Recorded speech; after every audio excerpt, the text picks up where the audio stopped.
అందరికీ నమస్తే. నేను చెప్పే మాట నీకు చేదు అనిపిస్తుండొచ్చు. మా నాన్న నా కోసం ఎంత కష్టపడ్డాడో నాకు ఇప్పుడే తెలియలే. నేను ఇట్లే మాట్లాడతాడు, చల్ నేను ఇట్లే చేశాడని చెప్పి నేను మస్తు కసురుకున్నా.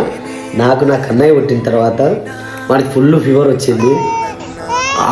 వాడు ఏడుస్తుంటే తట్టుకోలేకపోయినా. అసలు నా లోపల ఉన్న బాధ చెప్పాలంటే కూడా సరిపోదు తెలుసా. దీన్ని బట్టి మా డాడీ ఎంత బాధపడవచ్చు, నా కోసం ఎంత అల్లారుముద్ద పెంచవచ్చు. కానీ ఆయన బాధ, ఆయన పేరు నా కన్నయ్య వల్ల నిలిచింది. థ్యాంక్ యూ సో మచ్ నాన్న. తాతకాయ చెప్పు, తాతకాయ చెప్పు. తాత నీ వీడియో చూసిండా? ఏమే తాత ఇంకోసలు ఇంటికాను అన్నాను. తాత రమ్మను, తాత రమ్మని అవో చూడవా. దాయే తాత.